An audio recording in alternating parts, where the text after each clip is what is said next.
Oh, Dilanjut, Ibu. dibuat list ya, Bu? Ya, Dilanjut. ya Dibuat dilanjut, Dilanjutin, Ibu. list. Ya, lanjut. di copy terus baru ada ketik lagi. Nanti temennya yang berikutnya juga seperti itu. Ya, mudah-mudahan bisa seperti itu. Tapi kalau kalian nulisnya pas barengan, ya nanti direvisi lah sama kelompoknya. Dari saya cukup ya untuk pembukaan. Kita masuk ke divisi yang keberapa nih? Kita udah belajarnya apa? Cyanovita, Baru yang pertama, terus Bu, chlorofita, heterokontovita. glaucovita, ya. Saya sarankan Anda buat seperti ringkasan kecil gitu. Karena kalau baca di BPT bikin cenut-cenut sakit kepala, ya. Saya nggak ini ya, nggak apa namanya, nggak absen satu-satu nanti wasting time. Sorry, saya tidak bisa menyapa kalian semua yang ada di sini. Kita punya 2 layar nih. Mudah-mudahan ini tidak memberatkan Zoom-nya ya. Nanti jangan ada yang komplain. Wah, kuotanya mahal nih Zoom. Boleh di ini deh, boleh ditutup kameranya nggak apa-apa ya. Nanti kalau pas mulai presentasi kan itu lumayan ngirit kuota ya. Kalau tanpa itu ya. Ya nggak sih, aku nggak ngerti deh. Ya, oke, silakan kelompok. Pokoknya di sini saya ada 33. Berarti ada yang belum masuk nih. Udah biar aja lah, nanti kelamaan. Silahkan kelompok 1. Rena, nama kelompok udah dikirim ke saya ya, Ren? Daftar kelompok mahasiswa. Udah dikirim ya? Di Google Drive ya, Bu? Hah? Di Google Drive kirimnya. Aduh, aku gak kedengeran. Nanti setelah ini tolong dikirim daftar nama kelompok. Oke? Yuk, mana kelompok 1? Iya, Bu. Yuk, mulai yuk. Share screen. Silakan.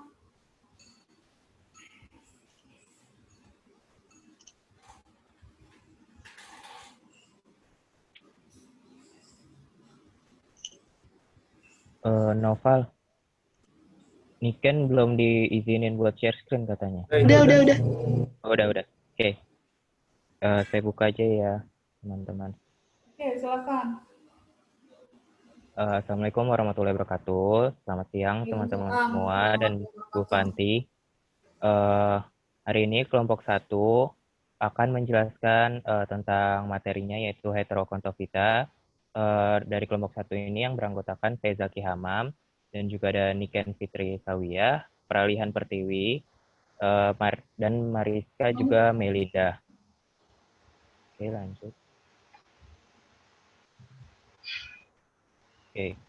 Definisi dari heterokontovita adalah suatu cabang utama yang sekarang mencakup sekitar 1.500 spesies. Boleh lanjut.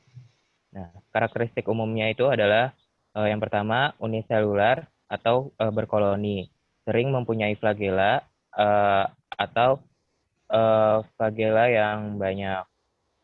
Dan ada juga yang mempunyai yang multiseluler. Lalu yang kedua adalah heterokontotipe fotoreseptor dengan ya. Kayaknya PPT-nya bukan yang ini deh, maaf. Maksudnya?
Maaf ya, Bu. Ya, nggak apa-apa. Saya sih nggak Boleh apa-apa. dilanjut. Oke, silakan dilanjut. Loh, kok sama yang tadi juga? Ada beberapa slide yang salah. Ya, oke, silakan.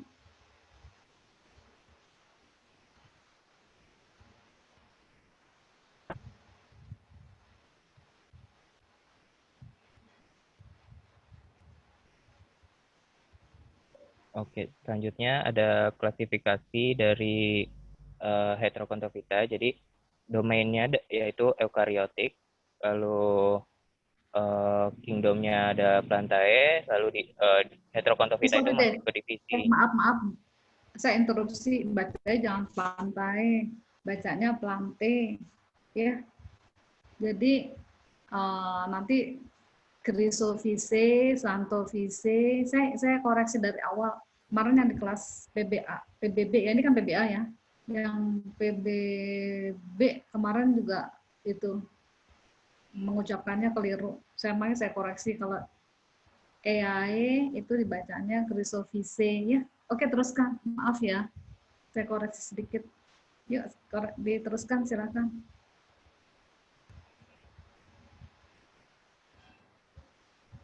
Mana tadi? Jangan marah dong, ayo dong terus.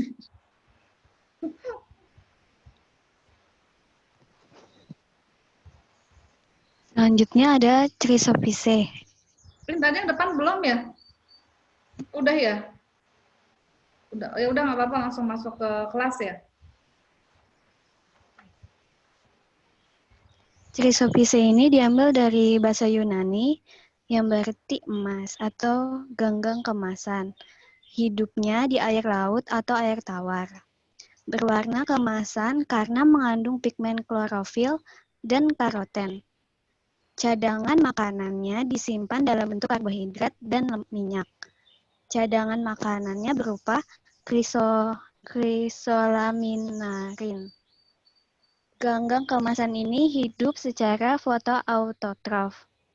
Susunan tubuhnya ada yang berbentuk sel tunggal yang hidup secara soliter, contohnya Mesococcus dan Ochromonas, serta berkoloni contohnya Sinura.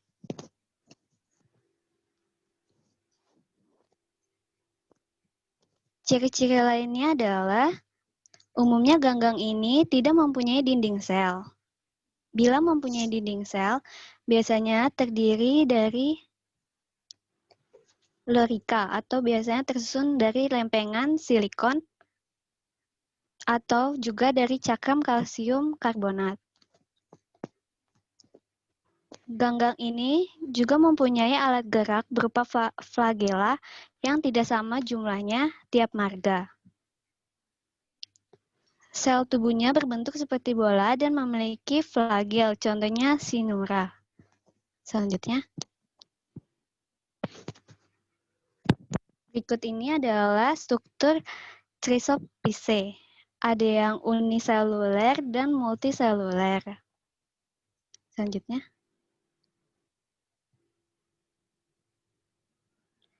Selanjutnya adalah reproduksi dari Chrysophyce. Reproduksi pada ganggang ini melalui aseksual dan seksual. Reproduksi aseksualnya membentuk auxospora dan membelah diri dan pembelahan sel. Produksi seksualnya dengan oogami. Next. Berikutnya yaitu klasifikasi Chrysophyce. Yang pertama ada kelas Xanthophyce atau alga hijau kuning. Susunan tubuhnya mempunyai 3 bentuk, yaitu yang pertama sel tunggal, contohnya Botrydopsis, lalu filamen, Tribonema, tubular, yaitu Vaucheria, alat gerak yang berupa 2 buah flagella yang tidak sama panjang, terletak di ujung atau apikal, bagian yang lain terletak pada bagian anteriornya. Yang kedua ada kelas Chrysophyce atau alga coklat keemasan. Susunan tubuh berbentuk sel tunggal, contohnya Ochromonas, itu berbentuk koloni, contohnya Sinura. Lalu yang ketiga ada kelas Filariophyce atau alga diatom. Susunan tubuhnya ada yang berbentuk sel tunggal dan ada juga yang berbentuk koloni. Dengan bentuk tubuh simetri bilateral atau pinales dan simetri radial atau sentral. Terdapat dinding sel yang disebut frustula. Mempunyai alat gerak yang berupa flagel yang terdapat pada sperma, contohnya Navicula sp. Next. Peranan Chrysopiaceae yaitu sebagai bahan penggosok, bahan pembuat isolasi, penyekat dinamit, pembuat saringan, bahan alat penyedap suara, bahan pembuat cat, pernis, dan piringan hitam. Jadi agak kemasan kalau misalkan dia mengendap, nanti tanahnya itu bisa dibuat sebagai ini bahan penggosok, pembuat isolasi, dan lainnya. Next. Nah, selanjutnya Xanthophyceae. Berikut ciri umumnya yaitu yang pertama, tubuhnya berserabut, berinti banyak dan bercabang, melekat pada substrat dengan menggunakan rizoid. Lalu reproduksinya seksual dengan cara fragmentasi dan pembentukan spora. Dan yang ketiga, reproduksi seksual melalui oogami. Contohnya adalah Botrydopsis arhiza dan Tribonema sp. Klasifikasi Xanthophyceae. Yang pertama dari divisi yaitu Heterocontophyta. Kelasnya Xanthophyceae, ordonya Heterosiphonales, familinya Fauceriaceae, genusnya Fauceria, spesiesnya Fauceria sessilis.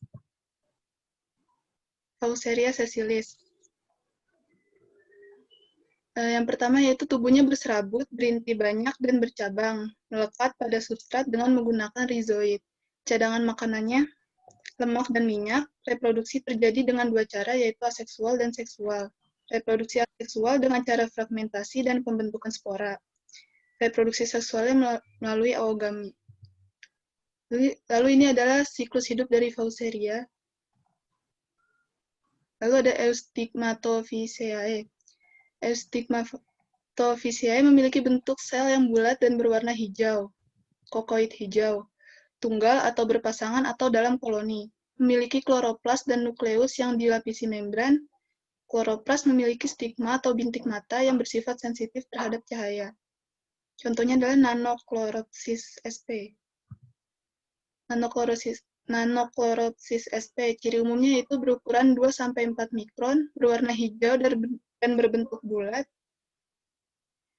Nanochloropsis sp dapat berfotosintesis karena memiliki klorofil. Ciri khas dari Nanochloropsis sp ini yaitu memiliki dinding sel yang terbuat dari komponen selulosa.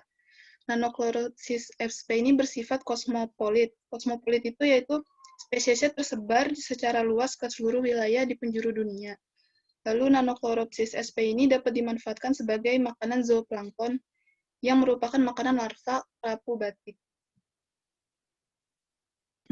Baik, terima kasih Niken atas penjelasannya. Sebelumnya, apakah suara saya terdengar? Dibagi dua gitu loh, kayak koran. Baik, yang saya hormati Bu Fanti, sebelumnya perkenalkan nama saya Peralihan Pertiwi Diaguswita. Saya akan menjelaskan mengenai kelas selanjutnya, yaitu kelas Bacillariophyceae.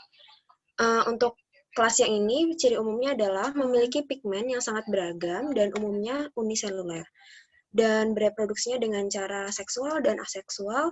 Selanjutnya, habitatnya terdapat di air tawar atau tempat yang cenderung lembab. Selanjutnya, bisa di next. Niken. Baik, untuk bentuknya sendiri itu terbagi menjadi dua, yakni centric diatoms atau bentuknya radial simetri dan memiliki vakula yang cenderung besar dan terdapat banyak kloroplas di dalamnya. Selanjutnya yaitu bentuk pennate diatoms atau bentuknya berbentuk simetri bilateral dan cenderung memanjang. Apabila dilihat di slide yang bagian bawah itu sangat jelas ya teman-teman gambarnya. Baik, bisa di next, Niken.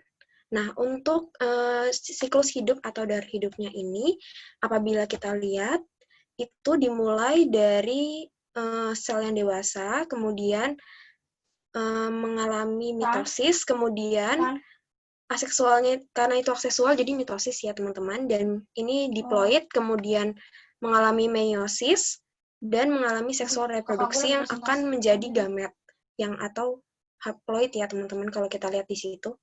Baik, bisa selanjutnya. Ya, akan dijelaskan oleh teman saya. Terima kasih.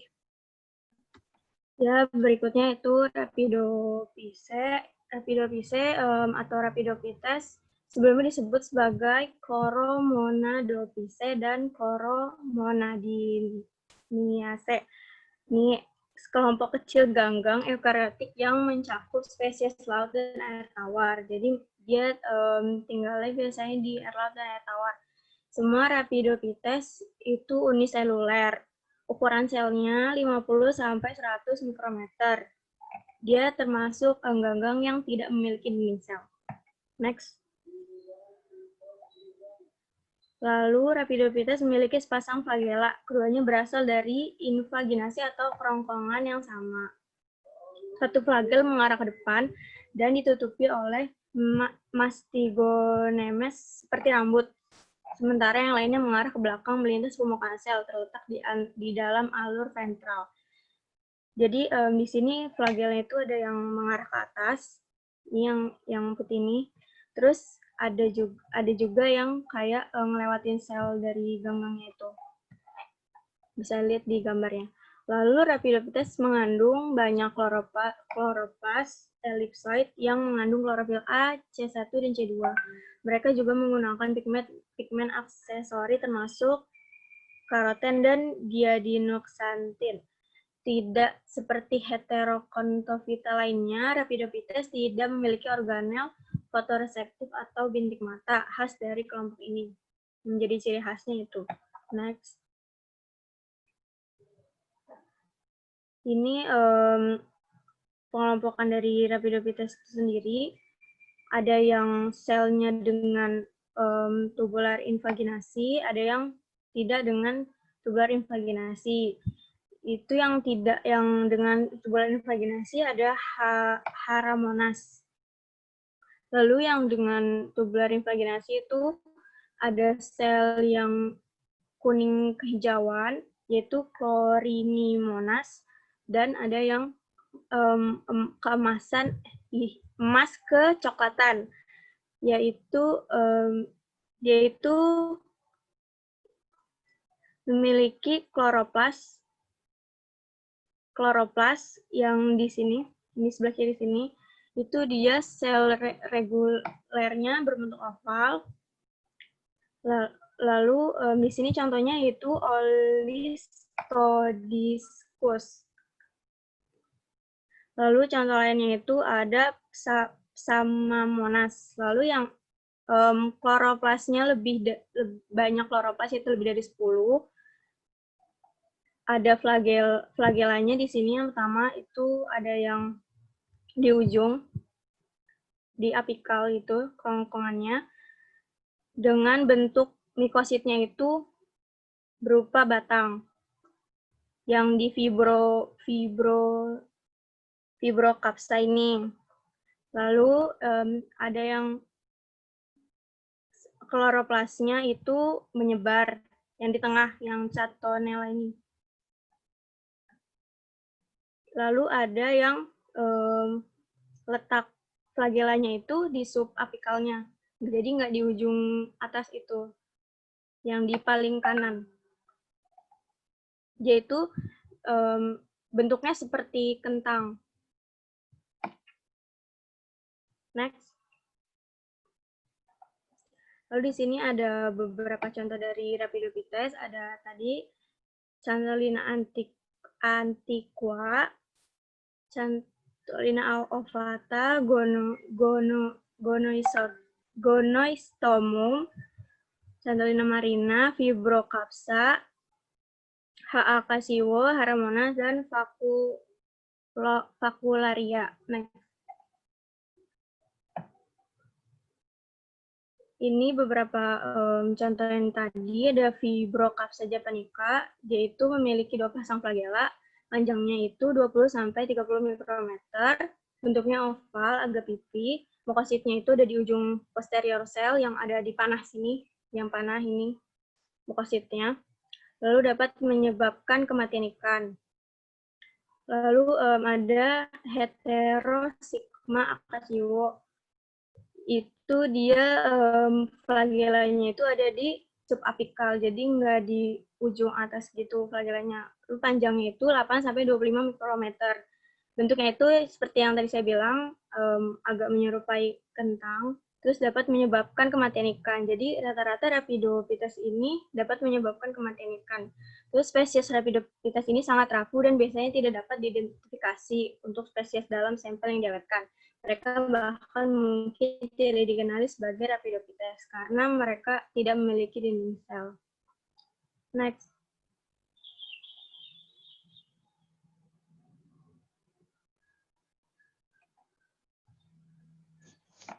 Selanjutnya akan dijelaskan oleh teman saya. Selanjutnya ada Silicoflagellata dari kelas Dictocopsidae. Cirinya adalah merupakan organisme bersel tunggal. Dibandingkan diatom, organisme ini di perairan lebih sedikit, namun tersebar secara luas di seluruh dunia. Hidupnya pada zona neritik dan juga perairan dingin. Silicoflagellata ini merupakan plankton laut yang mampu memperoleh energi baik dari proses fotosintesis atau autotrof maupun heterotrof. Silicoflagellata ini juga merupakan filoplankton yang berukuran sangat kecil, yakni 6-20 mm. Selanjutnya.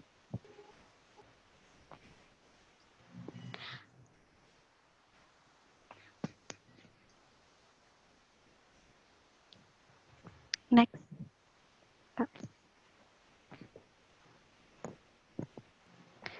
Pergerakan tubuhnya dilakukan dengan bantuan salah satu flagel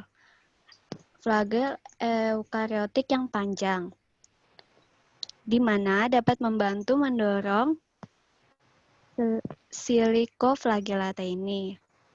Selain itu, duri pada kerangkanya dapat berfungsi memperlambat proses tenggelamnya dan akan mengapung. Hal ini sangat bermanfaat bagi organisme Silicoflagellata yang autotrof. Silika internal kerangka mereka terdiri dari jaringan bar dan mirip dengan radiolaria, tetapi umumnya jauh lebih sedikit kompleks. Kerangkanya biasanya terdiri dari 1-2% dari komponen yang mengandung silika sedimen laut. Selanjutnya. Reproduksi dari Silicoflagellata ini hanya bereproduksi aseksual yang dapat dikenali kerangkanya. Selanjutnya, dia dapat bervariasi dalam suatu spesies tunggal, sehingga sulit untuk mendeteksi organismenya. Contohnya itu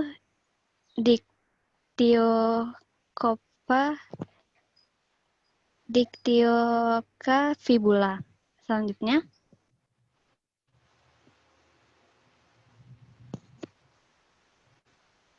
Lalu selanjutnya ada Phaeophyce. Ciri khas Phaeophyce ini adalah multiseluler, lalu filamen bercabang, eukariotik, lalu umumnya terdapat di laut. Jadi habitatnya ini rata-rata di laut. Lalu pigmen yang dominan adalah fukosantin yang menghasilkan warna coklat. Namun dia juga memiliki klorofil A dan C. Lalu hidupnya menempel atau sesil. Cadangan makanan berupa karbohidrat, yaitu jenisnya laminarin dan asam alginat. Reproduksi seksualnya yaitu diplohaplontik. Next. Nah, contohnya itu ada Laminaria sp. Laminaria sp ini memiliki warna yang didominasi coklat. Bentuknya itu talus dengan lembaran-lembaran dan terdapat bintil-bintil atau sorus pada talusnya. Bagian tepi talus bergerigi. Laminaria sp ini juga dapat ditemukan di pinggir pantai menempel pada substrat atau batu karang. Maaf, itu typo karang ya. Lalu reproduksi laminaria SP ini melakukan perkembangbiakan secara seksual. Nah, untuk ini ada life cycle-nya dari laminaria SP, dimulai dari diploidnya, dia akan menghasilkan sporangia, lalu bermeiosis, lalu menghasilkan zoospor. Nah, zoospor ini nanti akan ada yang bersifat female dan male. Nah, zoospor ini sifatnya itu haploid, jadi 1N. Lalu nanti mereka bergabung yang female sama male-nya, lalu tumbuh menjadi diploid lagi, menjadi zigot, dan tumbuh menjadi dewasa laminari SP-nya lagi. Next. Nah, VOVC ini juga mempunyai manfaat, yaitu sebagai pupuk organik, lalu sebagai pakan ternak. Nah, yang pakan ternak ini spesiesnya itu adalah Macrocystis sp. Lalu ganggang coklat VOVC ini juga dapat mengontrol metabolisme lemak dengan memanfaatkan aktivitas enzim di liver. Lalu ganggang laut coklat ini atau brown seaweed membantu menurunkan kadar kolesterol sebanyak 26,5% dan triglycerides sebanyak 36,1%. Fukoidan dalam ganggang coklat juga mampu menghambat pembentukan bekuan darah sehingga menurunkan resiko terserang penyakit jantung dan stroke. Fukoidan juga dapat mempercepat fungsi motorik pada minggu pertama dan perbaikan memori. Segitu saja dari kelompok 1. Oke. Terima kasih untuk kelompok 1, jangan dibuang dulu. Saya mau lihat kamu jelaskan, itu Mas keburu nggak waktunya? Reproduction-nya diatom. Masih Bu, atau masih punya keburu. video nggak? Hah? Masih Ini Bu, masih 40 keburu. menit off ya? Masih Bu, masih keburu kok Bu. Coba, ini nanti 40 menit otomatis mati ya? Ada pemberitahuan dulu sih Bu biasanya. Oh iya, ada pemberitahuan. Oke. Nah, teman-teman yang lain sambil bisa nulis. Oke, secara umum PPT-nya saya lihat udah rapih ya. Udah cukup baik lah. Bagus, saya suka ini. Jadi, nah ini coba kamu jelaskan yang ini. Sebelumnya itu bagian saya, Ibu. Ya, sambil menunggu waktu off-nya. Oh iya, sebelumnya saya mau kalau misalnya penjelasan saya ada yang salah, mungkin Bu Fanti bisa menambahkan atau mengkoreksi, baik karena saya juga masih belajar begitu. Yang saya lihat itu dari misalnya setelah singgami itu kan perkembangan zigot ya menjadi dewasa, kemudian yang dewasa itu mengalami mitosis, Ibu. Mengalami mitosis, yaitu aseksual. Kemudian setelah mengalami mitosis itu, kan ada diploid ya. Kemudian yang diploid itu mengalami meiosis. Karena meiosis kemudian menghasilkan haploid. Begitu Ibu. Nah, haploid ini nanti kemudian menjadi gamet yang ngulang lagi gitu Bu siklusnya. Itu yang saya lihat Ibu. Kira-kira ada yang salah. Atau bagaimana Ibu? Mohon maaf. Iya, tapi dia ada bagian yang dia akan berubah ukurannya gitu. Jadi kalau ini yang asexual reproduction, kalau yang sexual reproduction kan kita tahu dia akan menghasilkan gamet, kemudian terjadi sindami. Nah, yang asexual reproduction ini kan cawan dan tutupnya nih, ini khasnya diatom. Ya, seperti mangkuk dengan tutupnya. Nah, kalau asexual reproduction dia akan melepas gitu loh, membelah kan. Nah, membelahnya itu satu jadi tutup, satu jadi mangkuk. Nanti yang tutup bikin mangkuknya, yang mangkuk bikin tutupnya, gitu. Nah, itu diulang-ulang sehingga nanti dia ukurannya sampai 2 kali dia jadi lebih kecil gitu. Kan lama-lama kan yang bikin mangkok kan tambah kecil ya. Nah itu yang saya mau dengarkan itu mestinya, yang aseksual, tapi nggak ada PPT-nya ya. Kurang Ya, nggak apa-apa kebayang lah. Bu Fanti. Hah? Mohon maaf Kalau Bu, saya izin kurang bertanya. kebayang. Oh belum terbayang. Ya udah Mohon maaf. nanti coba saya harus menjelaskannya dengan ini ya, dengan ilustrasi ya. Coba yang satu lagi deh, yang ini Anda taruh satu lagi reproduksi yang satu lagi yang tadi dilewatkan itu apa ya? Yang bagian mana Ibu, yang klasifikasi atau yang Bu Enggak, yang Fanti, maaf, reproduksi. oh yang saya reproduksi? mau coba jelaskan yang di atom, Bu. Oke, silakan Zaki ya. Tadi. Jadi ini kelihatan nggak muka saya? Soalnya saya ada 2 device, beda. Oh, Yang satu yang buat sekarang lagi gelap. Nggak apa-apa deh, yang penting suaranya. jadi yang satu ini kan, ini tangan saya ini ada yang mangkok bawahnya, lalu yang atasnya ada tutupnya nih. Nah, yang mangkok yang bawah ini Itu agak gelap. terlepas bagi 2 gitu. Nah, yang mangkok yang bawah itu nanti akan menghasilkan tutupnya lagi. Nah, yang bawahnya, yang tadi tutupnya akan menghasilkan buat bawahnya itu alasnya. Jadi dia akan terbelah gitu. Nah, tadi udah jadi 2. Nah, yang 2 ini akan mengulangi siklus itu. Yang bawah bawah menghasilkan tutup, yang tutup menghasilkan bawahnya, wadahnya gitu. Iya. Nah, itu nanti Ini kan baru meiosis. Izin bertanya Ibu. Iya, ini kan bawah sama tutup kan terbalik nih ya. Ini tutup, Iya. saya nggak bisa nunjuk ya.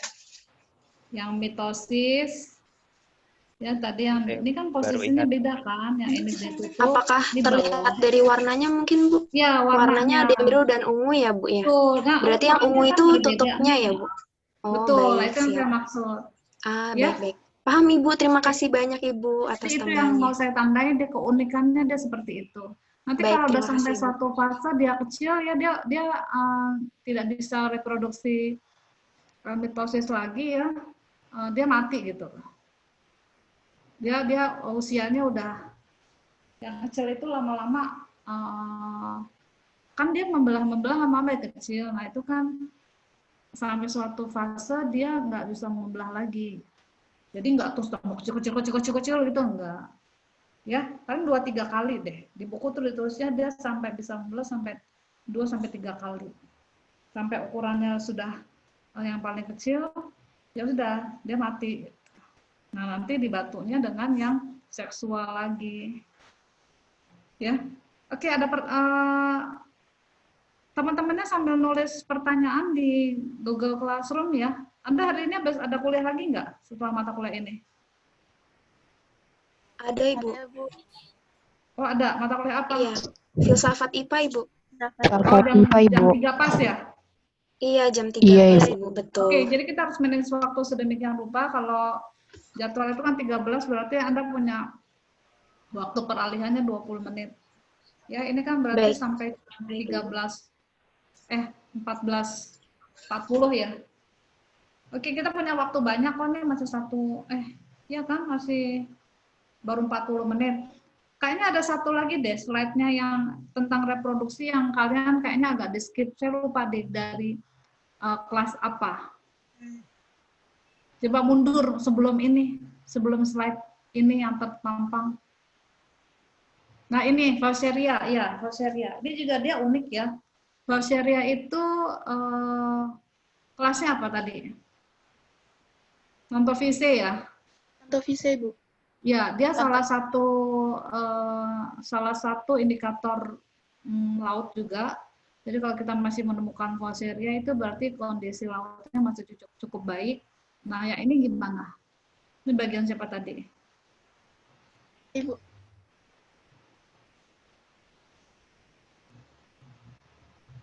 Terus dia bentuknya kan siphonous dia. Tuh, bersifon gitu ya, seperti tabung gitu. Dan dia keunikannya di sini. Kalau Anda perhatikan, ini kan Vaucheria kan masih genus ya. Oke, mungkin saya sampaikan juga masuk di alga itu jarang sekali kita sampai mendeteksi sampai ke spesies. Paling kita bisanya sampai ke genus. Ya. Dan kalau sesungguhnya ini kalau Anda ambil juga Anda ke laut juga belum tentu ketemu gitu. Tadi tergantung lautnya di mana, dia biasanya dia harus yang tidak terlalu banyak aktivitas manusia. Ya, karena dia salah satu indikator. Heterokotop kita cirinya itu kan ada flagel ya tadi ya, heterokon ada 2 atas ke bawah, terus kemudian diatom itu sumber fosil. Kok sumber fosil sih? Sumber ya, dia meninggalkan fosil yang begitu banyak di dasar laut ya, sehingga dia dan dia ada bagian yang bisa menghasilkan minyak, itu diatom. Ya, diatom itu sudah jutaan tahun yang lalu sudah ada. Terus dia fosil diatom, dia menumpuk, nah sehingga ada kalanya eksplorasi minyak itu di laut, di tengah laut. Nah, karena dalam rangka mengejar si fosil diatom ini, gitu. Ya, ini kelompok yang banyak. Diatom itu salah satu kelompok yang sebagai fosil itu paling besar gitu lah. Diatom. Fosilnya siapa yang mau menjelaskan? Dia ada sexual cycle, ada aseksual. Siapa tadi yang bagian yang mau menjelaskan siapa? Oh, Anda punya video nggak? Ada, Bu. Ya udah coba deh, kalau nggak videonya deh. Tapi nanti ini tolong teman-teman belajar sendiri ya. It is not so difficult, I think. Ya, yang agak unik yang di diatom tadi, mangkuk dan tutupnya. Nah, yang lain-lain, oke. Ada videonya bisa nggak ditayangkan? Siapa mau share video?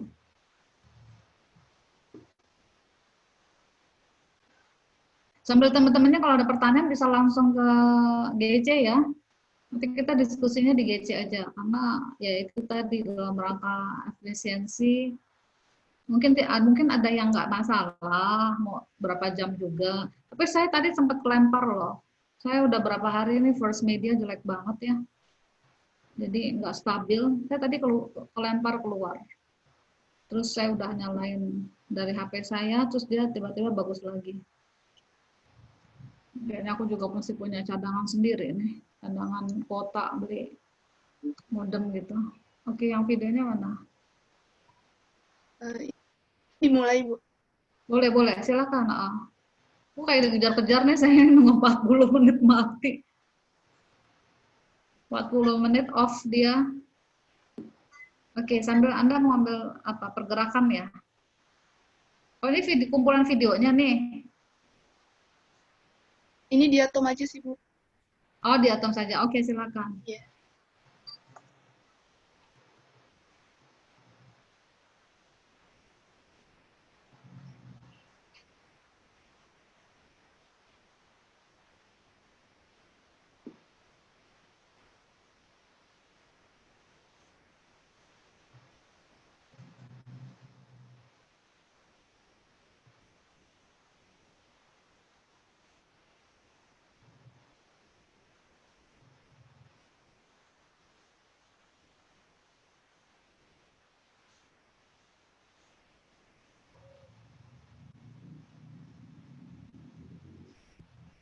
Kok agak lama ya? 3 menit, Bu. Oh, 3 menit. Oh, videonya. Iya. Ini Novel nih, Novel Ma'arif katanya dapat promo. Promonya berapa? Tambahan berapa? Gratisnya gratis Zoom-nya. Kayaknya untuk pertemuan ini aja deh, Bu. Tapi kalian nggak gratis kan? Kuota Iya, kalian tetap jalan terus, itu maksud saya. Kuota kalian jalan terus. Kalau yang bantuan dari UNJ belum masuk ya? Yang tiap bulan itu belum ya? Ayo mana videonya, Nak?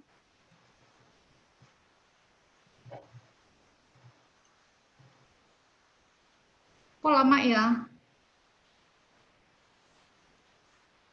Maaf Bu, dari tadi tidak Tadi saya. Ini kan di itu dulu, dibuka dulu videonya, ntar share screen video, terus ditambah audionya gitu. mana sih? Jadi videonya dibuka dulu, udah belum? Wah, agak repot juga kalau pakai video. Nggak apa-apa, Videonya kan dibuka kita lagi dulu. belajar ya. Nanti kalau repot ya nggak usah. Nanti bisa aja di-share di Terus baru share screen. GC.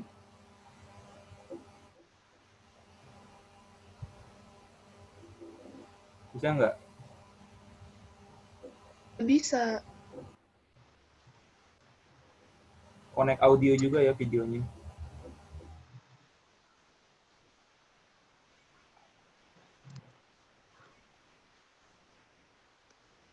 Udah ada belum? Ada. Sudah muncul nih, Ken. Terima kasih.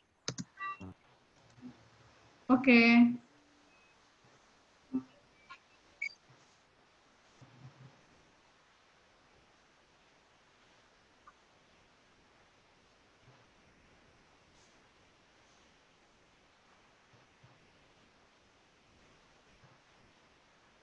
Kok nggak keluar-keluar?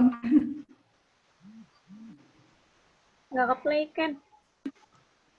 Ya udah, Maaf kalau nih, susah Ken. nggak apa-apa deh. Iya Ibu, maaf Bu, saya kayaknya kesusahan Bu buat nyetel videonya. Ya udahlah, nggak apa-apa. Kamu kirim aja ke grup ya. Nanti biar Maaf, Sudah ada temennya. Ibu di videonya Google udah ada di Classroom. Google Classroom. Oh ya, sudah ada ya. Oke, saya belum Iya, sempat cek. Ibu. Baik, Oke, terima kasih, kita Ibu. sekarang sudah bisa live, nanti itu diskusinya di classroom aja. Baik Ibu. Ya gitu aja ya. Ini gratis dari Zoom-nya, menitnya bisa ditambah, tapi kuota kalian tetap jalan. Gitu. Ya.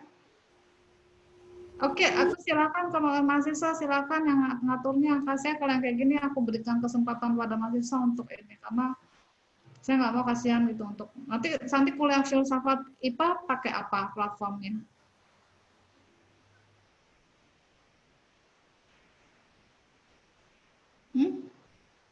Pakai GC, Bu.